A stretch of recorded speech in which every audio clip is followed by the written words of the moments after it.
Hey guys, what's up? It's Tyler Kluver. This is the Snapped Podcast. So glad that you're joining me. On this podcast, we're going to talk about diet, exercise, mindset, training, sports, performance, and any of the things that we discuss, me or the guests that I bring on, is going to help you get better and help you get healthier in some way or another. We're glad you're here. Sit back, relax. Let's have a day.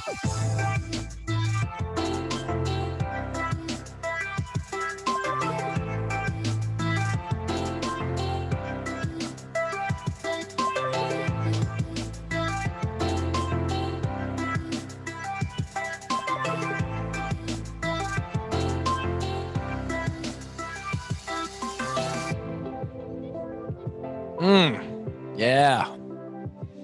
You're listening or watching this podcast right now, but your boy, if you listen to this in the first few days of its release, your boy is out in the sunny land of Arizona with Drake.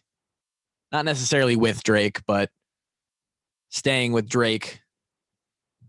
For anyone who didn't come to this podcast from the Washed Up Walk-Ons podcast, Drake is my co-host on the Washed Up Walk-Ons, where we talk about Iowa football. That's probably none of you, right? Because the Tyler Kluver Fitness brand is small.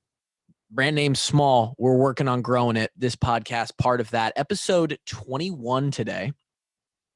And I want to point out that I have not missed a week. That New Year's resolution, that intention that I set, still going strong. Today we talk about flexing. Flexing? What? Stretching. Oh my God. Flexing. Today we talk about flexing. We're going to talk about bodybuilding and posing and flexing your muscles. No, we're going to talk about stretching. God, this is how you know that I do too many podcasts. And this is a bad week because I've had to double up the normal amount of podcasts that happen in a week, which is usually 4. So I'm doing 8 podcasts this week because, well, as I record this, because the 4 that happened this week, the 2 Washed Up Walk-Ons, the Snap podcast, and then a exclusive Patreon podcast for Washed Up Walk-Ons listeners who subscribe to the Patreon, that all doubled. So I did 8 podcasts in a week, and I'm going insane, clearly. I'm going to need to do some stretching, which is today's topic, not flexing, stretching, and why stretching is important. It's going to be another shorter one. And most likely because stretching isn't hard. People know how to stretch. Everyone has stretched before. Nobody does it. Everyone has done it, but nobody does it consistently. I'm sure there's a few of you that stretch every once in a while. It has to be a routine. It should be part of everyday life, and every day means every day, right? I think it's something that it's something that is put into the minds of us when we're young, when we're in PE class in school, or when we do sports. Before physical activity or after physical activity, we should stretch, right? If we're going to work out, we should stretch. Obviously, this stretching idea gets much more important as we age. And unfortunately, most people stretch less as time goes on. And that comes with a decrease in physical activity, an increase in responsibilities as an adult elsewhere in your life, work, career, relationship, kids, whatever. There's just no time to stretch, right? When am I going to stretch? When I have to go to work, take the kids to school, make dinner, go to the dentist, all this stuff, right? It's one of those things that has to become a non-negotiable. And that's where I'm going with a lot of my stuff in my personal fitness and exercise and health, is it has to become like brushing your teeth. It's non-negotiable. It happens every day. It does not matter what happens during the day or what else I have going on or how busy I am. It happens at some point. It's just part of every day. Stretching is, again, very easy. This isn't a long episode. I'm going to provide you with 5 stretches that I like to do every day. It doesn't get fancy. It's not a long period of time. It's 10 to 15 minutes. You could even do it for less. And I'm going to provide you with what that does for the human body. Now, when you're young, you're elastic. You're like a brand new rubber band. In fact, sometimes you see kids and you think, how in the hell? Like, kids are invincible, right? I mean, of course, sometimes kids, they break a bone or they do this or that. But like babies and even toddlers, middle schoolers, pretty much up through high school, the body is so ahead of its uh, ahead of itself in the amount of output that it can put out versus what it can take at the joints and the tendons and that kind of level, right? And what I mean by that is, as you get bigger and you put on more weight and your mass grows, you can produce more force. But with that growth and that ability to produce more force is a time factor. It takes a lot of time, 16, 18, 20 years to start producing, for some, an amount, elite amounts of force, crazy amounts of strength or speed. And that's like when you're competing as a young person in sports in high school and college. And so the tendons in your body, the muscles in your body, all of that starts to get older and a little I mean, as a kid, you're playing all the time, right? But it starts to decrease as you get older, and time obviously decays everything. And when you start to produce those crazy amounts of force, or you're stronger when you're in high school or in college, the more you work something out, the more it needs to recover. And a lot of times the human body gets behind on a lot of that. And this is why we need to stretch. We need to go back and find our baseline, find our break even point where our muscles are fully relaxed. And it's very rare, especially for adults who don't even do a bunch of, you could be sedentary. I'm going to talk about that in a second. It's very rare that we are back to a fully relaxed state. And what a lot of people don't understand is that this is where, we always talk about stress, right? Oh, I got to relieve some stress. Our body holds stress and you don't even know. Your knees might be tight, your ankles, your hands, your wrists, every joint in your body is holding stress that is not only physical, but is mental and emotional, could be spiritual. Your body physically manifests that stress and holds it. And you get tighter and tighter and you get wound up. And then you add in the actual physical stress that you put yourself through on purpose.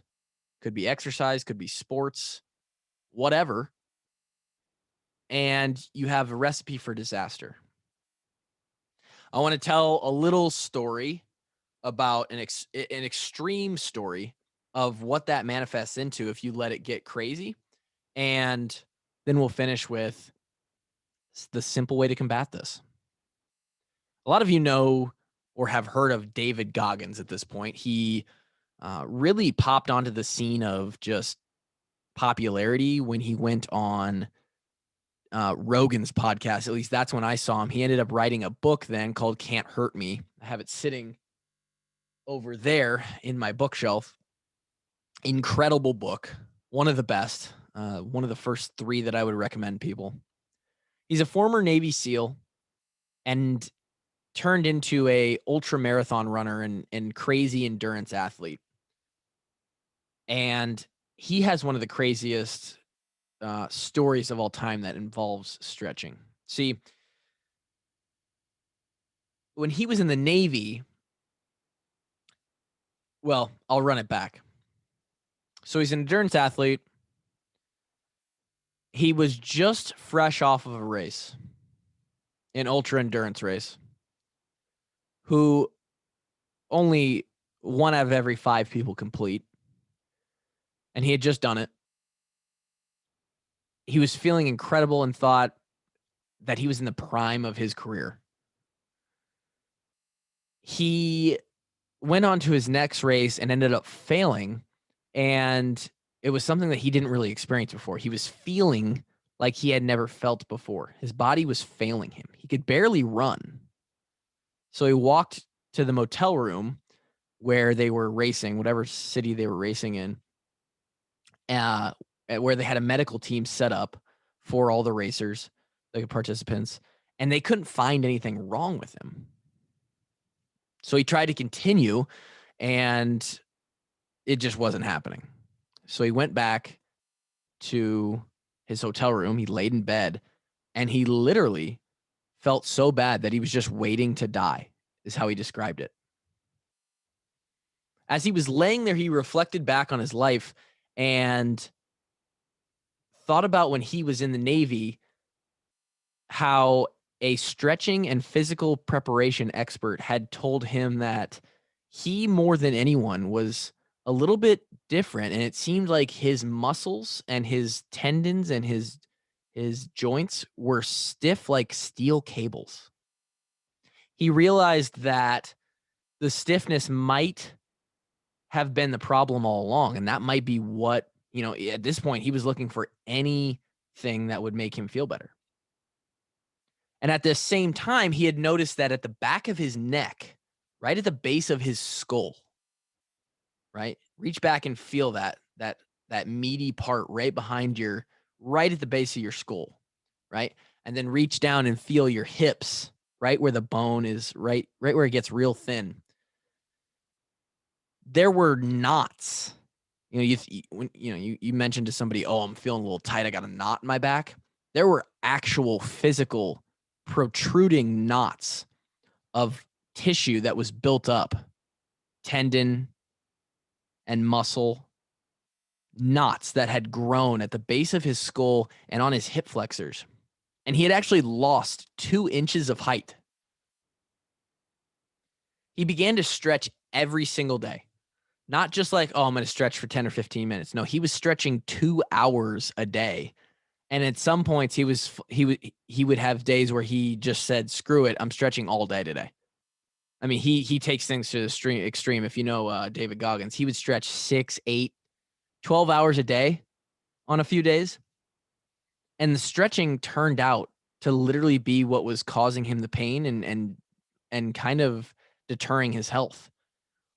A few months later, his health improved.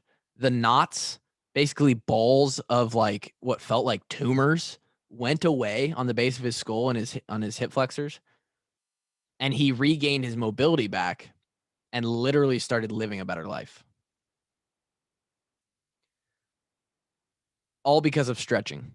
Now, do you need to stretch 2 hours a day, 8 hours a day? Obviously not. And not everybody has that. Not everybody even has the time to stretch for a half hour a day.